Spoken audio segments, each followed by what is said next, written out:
Hi, this is Graphically Alex coming at you with all things fat related. If that's something that interests you, please subscribe. I'd love to have you. Today we're going to have a little bit quicker of a video because I have a nice migraine today, but I wanted to still show up because that's just me. I'm trying to still show the whole experience. So here we are. I might give a little bit of some updates at the end, but we're going to jump right into it because I know sometimes new people come into these videos. Some of them got triggered by a lot of what I said last time, which was funny to me. So I hope it pisses you off again. No, I'm just kidding. Kidding, but not. Okay, so this post says a study in cherry picking scientific studies. Oops. Okay. A study in cherry picking scientific studies and also bodily autonomy isn't real because we live in a fatphobic system. So I just wanted to read this and go through it because this person really goes over a lot of the talking points, a lot. The person that we're going to be reacting to is 100% a fat activist, a part of the fat activist hive mind, like full blown. So we're going to go ahead and go through it. So, anyways, this person asks, with full sincerity from an autistic big fat, please don't yell at me. Why is it considered okay to call it disappointing and devastating if a fat person individually decides to lose weight? The blank anon kind of put me off with that because I thought part of fat lib meant not judging people for the decisions they make with their body. It felt like an entitlement to fat people's bodies, not trying to accuse anyone of anything or rain on anyone's parade. I am just genuinely confused why this isn't considered the case. Okay. You ready? You ready for the response? That's a great question. Here's my perspective on this. On a surface level, I can see why it seems hypocritical.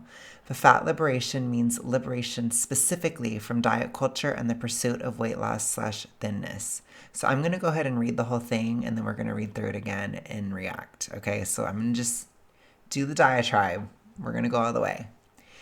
It would be a different story if systemic fat phobia didn't exist and people who chose weight loss were doing it with zero societal pressure, completely out of their own volition, and it genuinely was making them happy. Then I'd have no problem with it. But we do not exist in a vacuum. I believe in body autonomy fiercely. I would never stop someone from doing what they want with their body, but I believe that everyone has the right to take informed risks, and the majority of people are uninformed when it comes to the dangers of weight loss. If you've done the research, you'd know that dieting and intentional weight loss is not sustainable, causes weight cycling, stress, and mental health issues, and is the #1 predictor of the toxic ritualistic, aka E followed by the letter D. That's what I call it on this channel. Intentional weight loss is always harmful when the standard is harmful, and public figures reinforce the standard. They are reinforcing harm. So yeah, that goes against my values as a fat liberationist. I personally feel sad when I see fat celebrities buying into fat-phobic, white supremacist ideals and fighting against their bodies. They often have the money and resources to make it look easy, contributing to the idea that the thin standard is achievable for the average fat person, and therefore should be sought after when in fact it is nearly impossible. It makes me sad knowing that they have so much internalized fat phobia and or lack the education to know what they are doing / promoting is harmful. I don't blame them, since striving to be thin is a survival tactic in a hideously anti-fat culture we find ourselves in. But I will continue expressing the sadness and grief I feel when a fat celebrity falls prey to the trap that is diet culture, putting themselves through starvation, stress, and suffering. I think we need to be critiquing this phenomenon as a community, especially because there are extremely few fat public figures who embrace their bodies in the face of severe marginalization. Okay, that's one answer. So let's read the next one. Okay, actually we'll cover that one after. Let's go ahead and just read the whole thing. So we're going to react to it, okay? That's a great question. Here's my perspective on this. On a surface level, I can see why it seems hypocritical. But fat liberation means liberation specifically from diet culture and the pursuit of weight loss / thinness. So, what does this really mean? Oftentimes, I am decoding the language on this channel There is a lot of faux political language within fat acceptance. It's not actually a political movement. There are some people within it that believe it is or that think it is, but it actually isn't. The roots of this are within pathology. So oftentimes when fat activists use the term diet culture from their perspective means any type of reduction. It has to do with the reductive side of a hinge cycle. So there's three parts of it. There's the reductive side, there's the part where you obsess over how you look in the mirror, and then there's the part where you hinge. And there's are like the three legs of a stool when it comes to the problem. So diet culture has to do with the reductive part.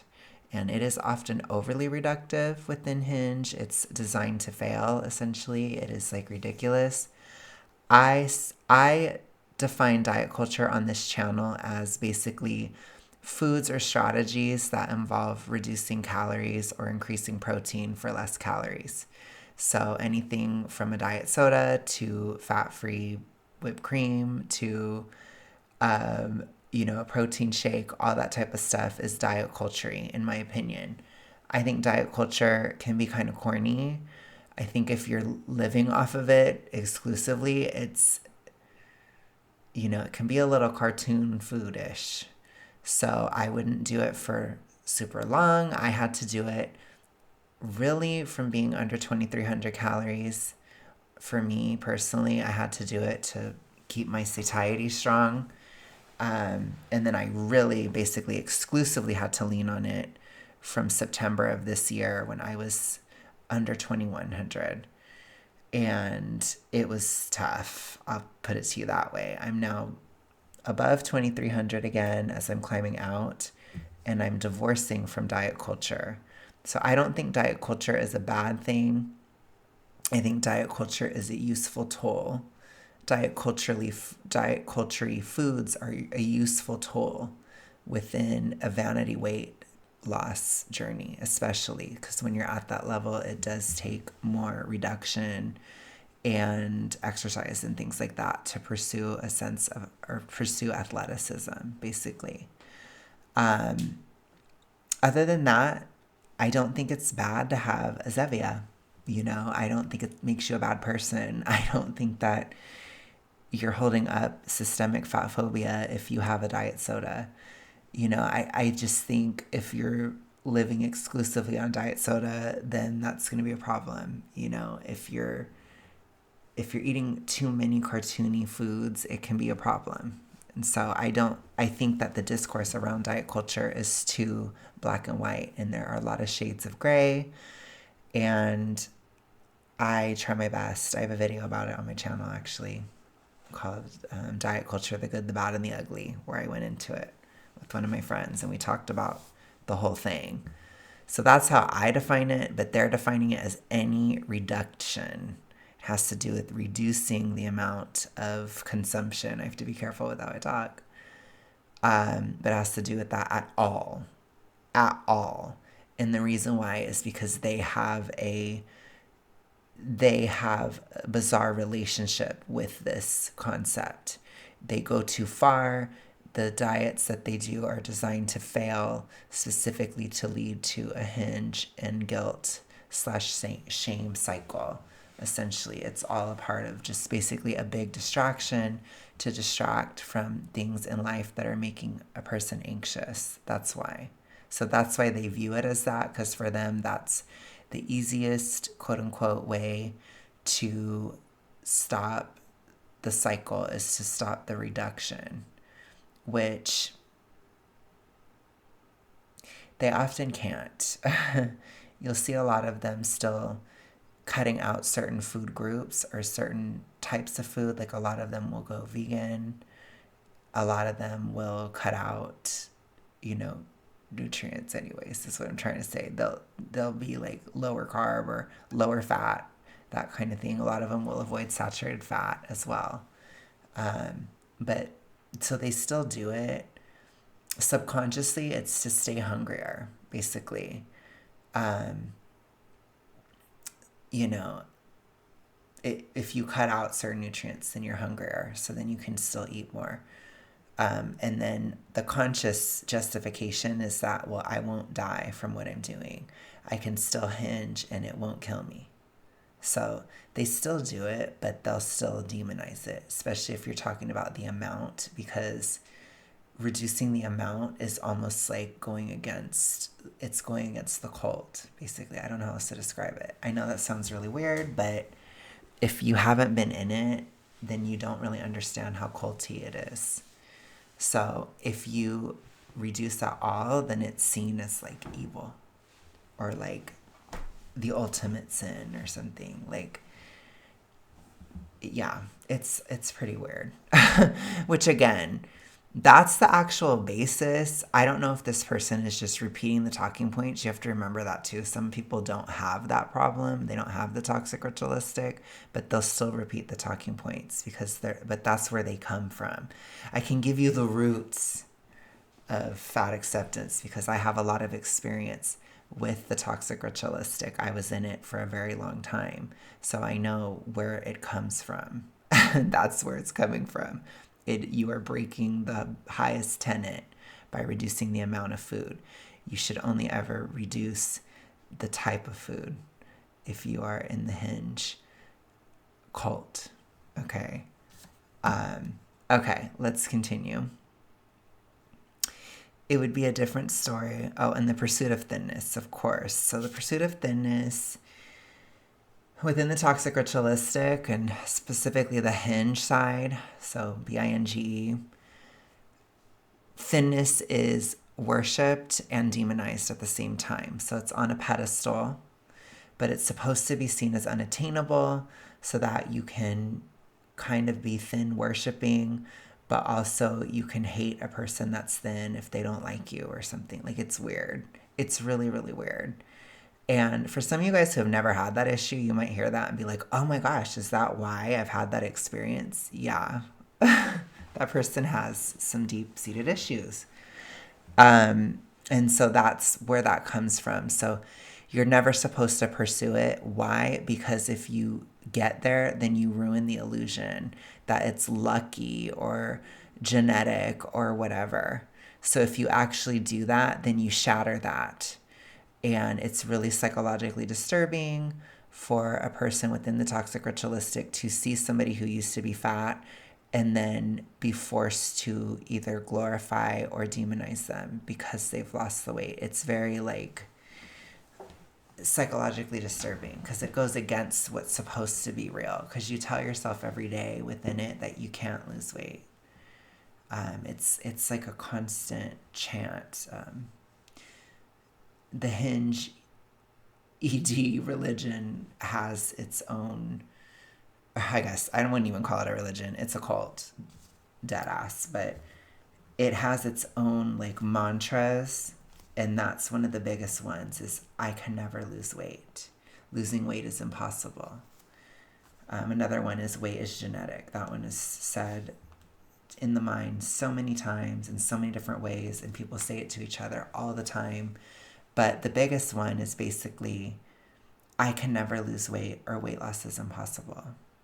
That's basically like the one that you get up every day and you basically tell yourself that. People would hear that. I know you guys who haven't had this issue will probably hear that and be like, what? You literally say that to yourself every day? And it's like, yeah, you have to. Because you have to justify what you're doing.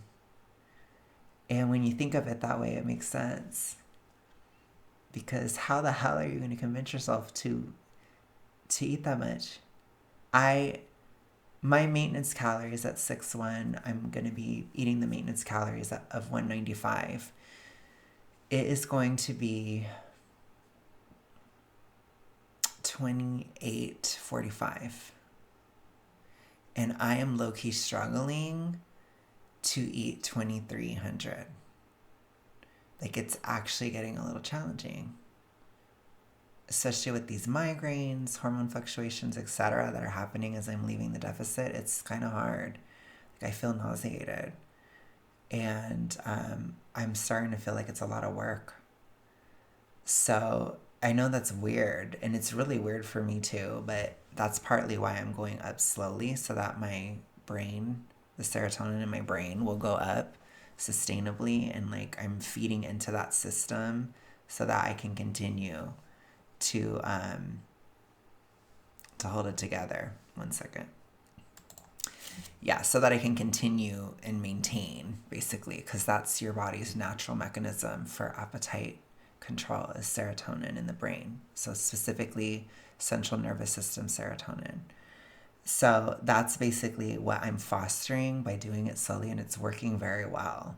So when I think about like eating above maintenance, so eating like what I'd have to eat like 3,000, 3,500, something like that, and be completely sedentary to gain weight, it's like really weird. I'm like, I don't even know how I did it. And how you do it is you tell yourself these things all the time. You know, because people always think like, oh, well, my metabolism's trashed, or I did this or did that or whatever. And it's like, sure, but how did you do it? How did you trash it? And for a lot of people, it's telling themselves these things every day. So that's why this person is saying that, essentially, because you have to justify it. And then you have to tell yourself every single day, eating is so much fun. Eating is so much fun. Eating is so much fun. But for me personally, I haven't told myself that in years. So that is not a mantra I've been saying. I've just been saying eating is necessary. Eating is a part of life. You know, like whatever. Eating is a practical thing. Eating is boring. I've been telling myself that throughout the whole journey. You can see on the channel, I've been like, you know, don't romanticize food. It's just food. Like, it's fine until you get full, and then it's like, ugh. And so to me, it's like, I don't see eating as a form of entertainment at all. And it's like, because I didn't tell myself it was for years. So, you know, and I just, if you guys are struggling, I really need you to understand, like, stop telling yourself this stuff every single day. Like, if you just shut it, like, if you stop and you just don't say that to yourself anymore, it's like your reality literally changes, because this takes so much reinforcement. It literally does, because it's so not real that it takes a constant gaslighting campaign to keep it up. I'm just telling you, like, come back to reality and stay there, and your brain will adjust, and everything adjusts, because your brain's like, oh yeah, it's whatever. I'm just saying, and let the changes happen. But a lot of people, they don't want that. They don't want it to happen, because, well, what am I going to think about? What am I going to do? Who am I going to be if I don't have this problem? You know. But that's what it is. And the further out I get, the cheaper I see it was. And like, I see that it was just like, it's like, it's one part toxic coping mechanism, and then it's one part like a way to keep yourself busy, basically, which is horrible to say, but that's what it is.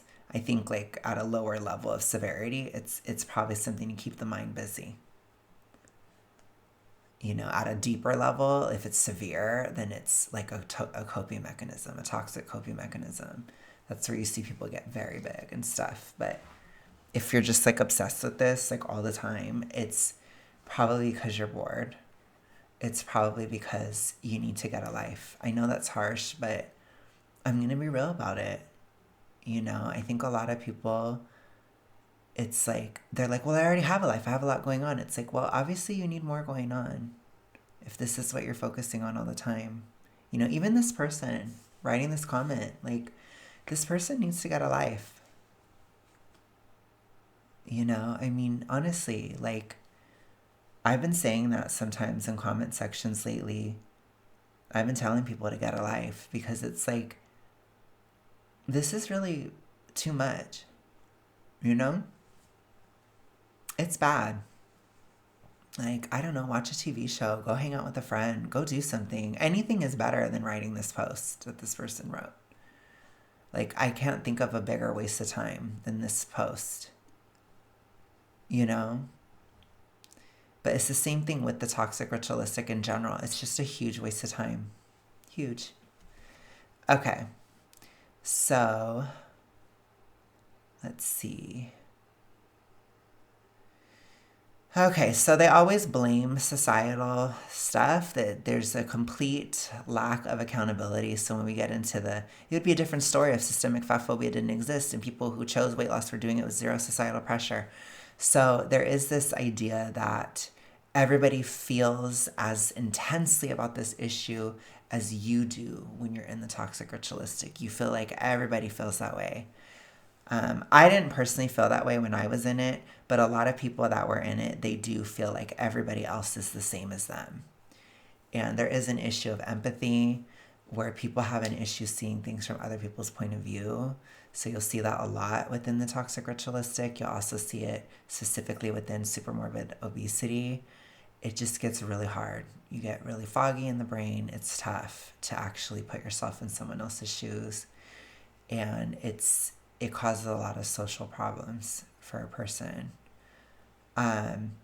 But yeah, as somebody who's lost the weight and everything, I can see, no, a lot of people just don't think about it or they don't care. So I think it's that assumption. And it was genuinely making them happy, then I'd have no problem with it.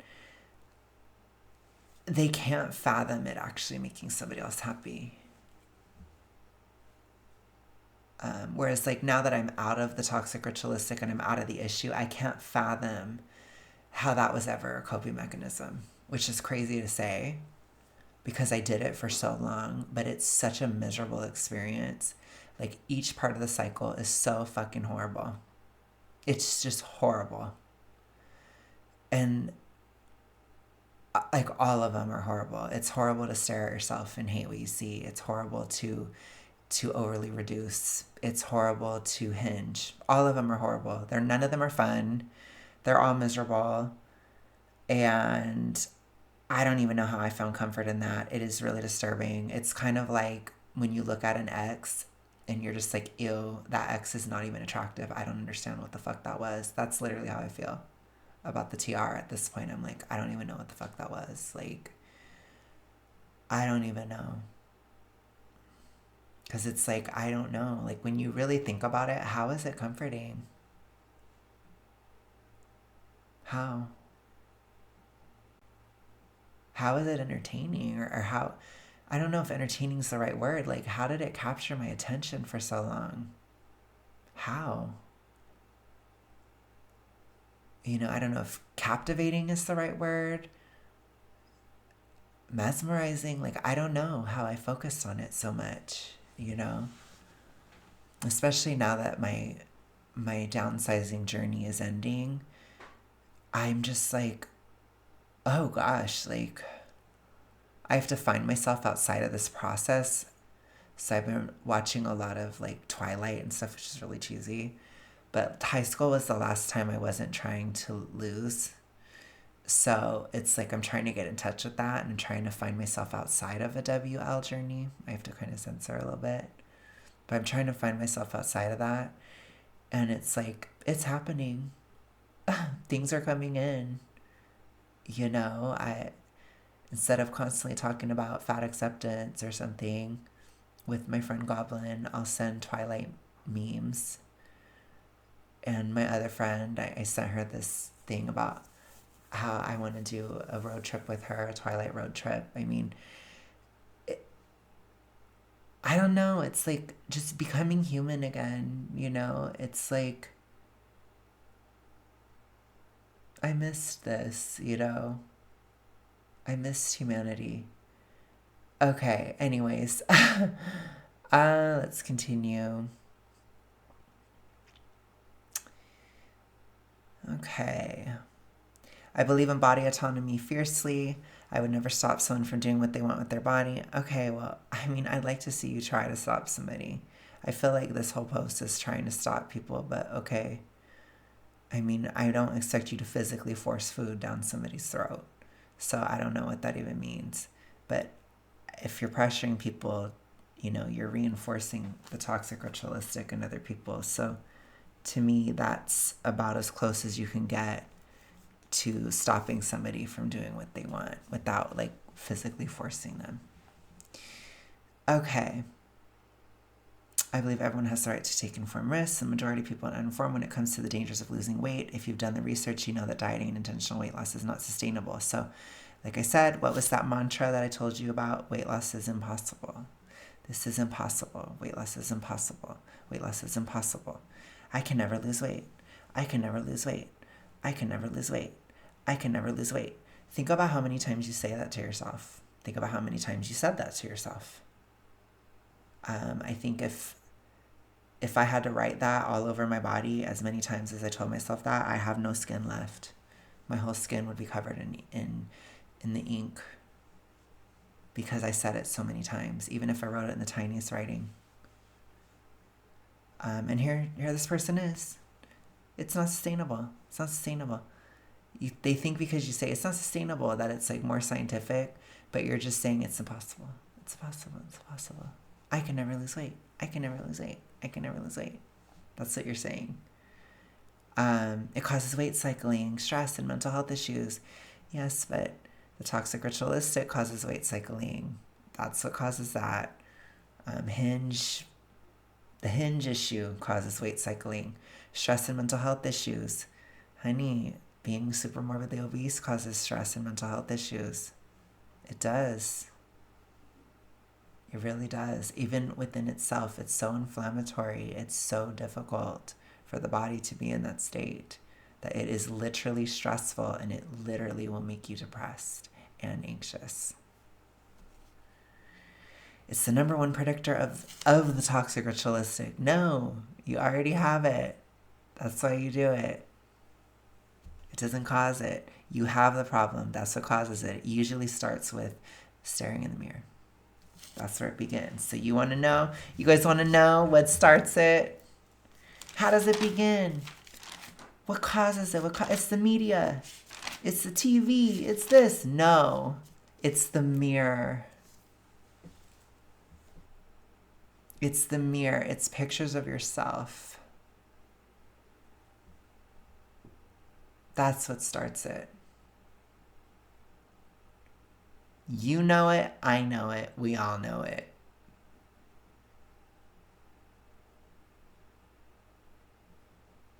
People have these issues.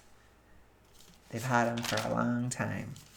It's time immemorial. I'm sure there was somebody staring in the stream and upset about how they looked long ago. Maybe, Greek mythology, the narcissistic one is the one that started it. I mean, if you want to go with the mythological origin. But I'm just saying, the one that was in love with their own reflection, except you're in hate with it. You're obsessed with it. You're obsessed. And that's how it starts. It starts out by, I don't like how I look. And you look and you pick it apart, and you this and you that, and if this was this and that was that, and da-da-da-da-da-da-da-da, and it never ends. Because it's not real. It's all bullshit. But that's how it starts. And you start with that, and then you start changing your behaviors. Once it goes to behavior, then it becomes a full-blown problem. Okay? Hope that helps. Okay, intentional weight loss is always harmful. That's why they say that. Because they view it's a way of projecting what the toxic ritualistic is, what hinge is, which it is always harmful.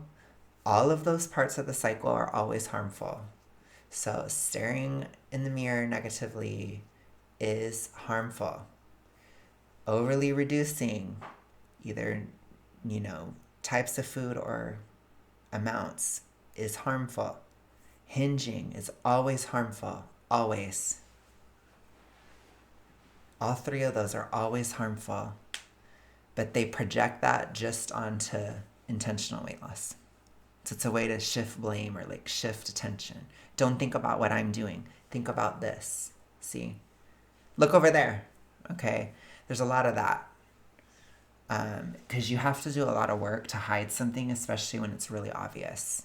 Like, it shows. Like, it shows on your body. So you have to do a lot of work, a lot of blame shifting, throw this around society. Look over there. They're doing it intentionally. That's what's wrong, not what I'm doing. Because I don't want to give up what I'm doing. I don't want to change what I'm doing. You see? You see? Okay. Okay. So when public figures do that, they are reinforcing harm. No. What they're doing is they're shattering the illusion that it's impossible. And that causes a lot of cognitive stress within the problem. It freaks you out. You're terrified. You're like, oh my God, is everything I'm doing a lie? Yeah, it is. Did that help? It's a lie.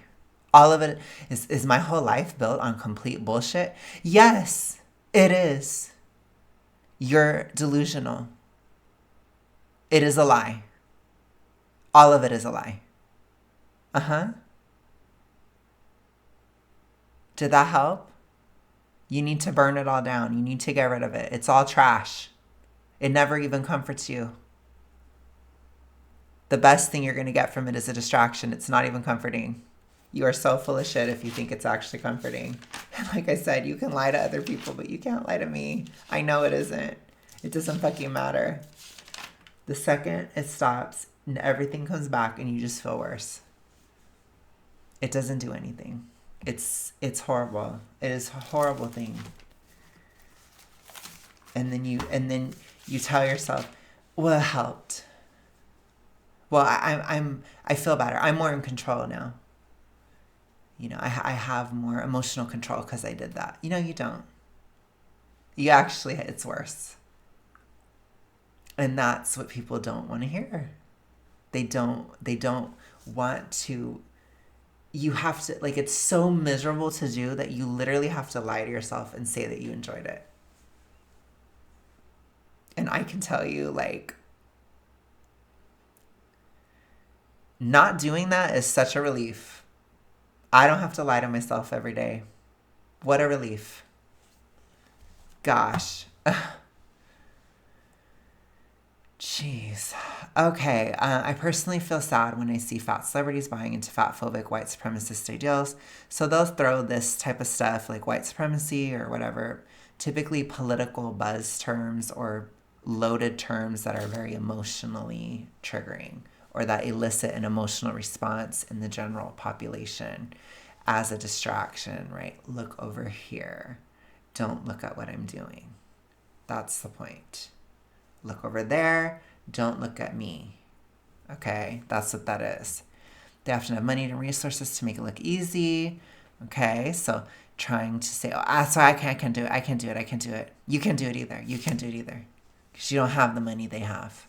Right? So you'll put all these, standards and this stuff. And that has to be perfect. And, the sun has to align in this very perfect way. And I have to make sure it's not too sunny that day, but not too cloudy either. Because if I see too much of a ray of sunshine and I can see the dust in my room, then I can't lose that day. I mean, that's the levels, okay? So people have this distorted notion that there's a perfect time to lose weight or, no.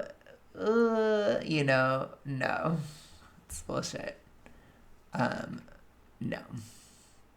And the money thing, it's cheaper to eat less, especially from a super morbid place. It's so much cheaper. So just stop.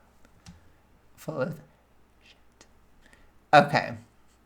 Contributing to the idea that the thin standard is achievable for the average fat person. What is the average fat person? What does that even mean? And therefore should be sought after when in fact it is nearly impossible. I can't lose weight. See, there it is again. So how many times has a person said this in this one post? I can't lose weight. I can't lose weight. I can't lose weight. Okay, so let me ask this too. Who is the average fat person and what does that have to do with you? You are you.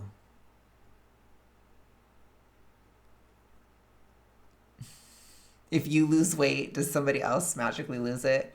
If you gain, does somebody else magically gain? No. You have your own thing going on. It doesn't matter. You don't need to think about every single fat person in the world. You need to think about yourself in a healthier way, not a negative way. Think about where you're at. Think about you. I want to hear about you, not the average fat person, whoever that is. Yeah. What would they say? Oh, I can't lose weight. Okay. See? It makes me sad knowing that I have so much internalized fat phobia. Oh, honey, people within the toxic ritualistic, they hate themselves more than anybody. I know that. We all know that on this channel. Or a lack of education to know what they are doing or promoting is harmful. Well, there is an education issue when it comes to this problem, for sure. I think a lot of people don't know they have it, but there is a delusional aspect, and people will avoid realizing they have it with everything they've got. Because again, if you realize it, then you have to change it. What do you not want to do? You don't want to change it. Okay? That's why. So you could literally tell somebody and they'll be like, I don't have it. You know? But that's why if you're looking from an outsider perspective on another person, you need to look at their behavior. You need to look at their size and all that stuff and see what's actually happening. And it will be fluctuating, or it's just like steadily going up, that kind of thing. Especially if it's going up very fast, then it's obvious that there's something going on. Okay. Okay. Alrighty. I don't blame them, since striving to be thin is a survival tactic in the hideously anti-fat culture we find ourselves in. So the reason that they have to say that is that they're a victim or downtrodden or whatever. So you put thin people on a pedestal, and so therefore you're below them in a sense. It's kind of like I don't know. It's like, because you feel like if you're below them, then you feel like you don't have as much pressure on you as a person. It's like, well, it's their issue. It's the thin person's problem. They have to deal with it. You know, they have to build the roads. I don't have to build the roads. I can just sit here. You see? So that's why they say that. It's so horrible. It's so horrible. It's so horrible. They say that so that they can distance themselves from those general standards of typical people, because they don't want to have them. That's why.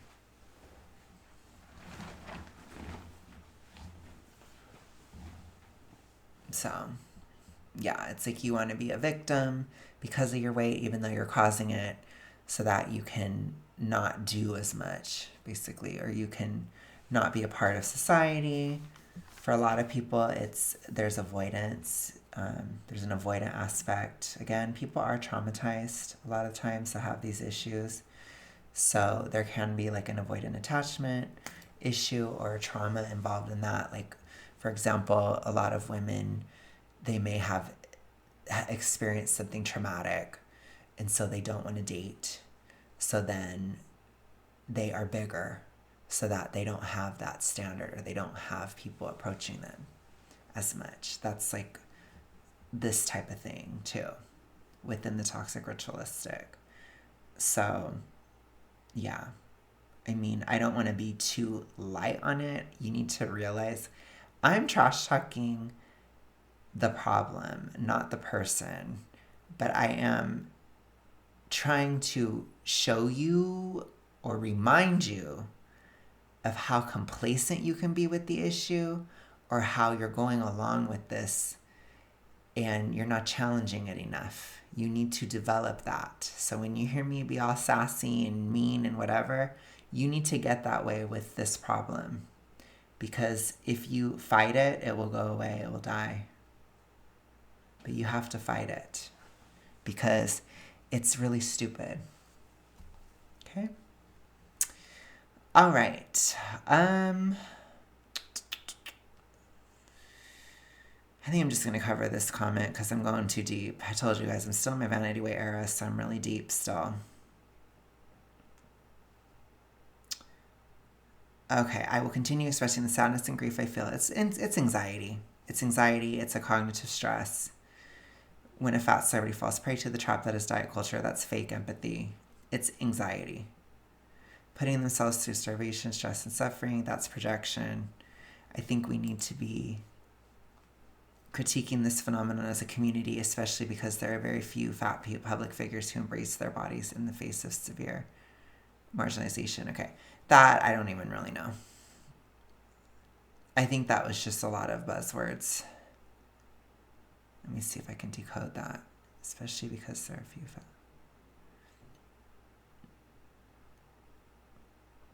Yeah, so basically, I think the point is my problem isn't being reinforced enough in society, so I want it to be reinforced more, so more people need to agree with me and say what I'm saying so that I have less of an incentive to change. Remember, the fantasy of the toxic ritualistic is to be able to indulge in it without judgment. That's the ultimate fantasy. Of course, it will never happen because, duh. But that's part of it. Like, especially within Hinge, there's a lot of like, you want these unrealistic goals or you want these fantasies that can't come true, that kind of stuff. You have to be careful with that. But anyways, that's everything. I'm going to go now. I'm really tired and I went on for a while. So I hope you guys enjoyed my rant, my way too deep again moment. But I will talk to you guys soon. Have a good one. Bye.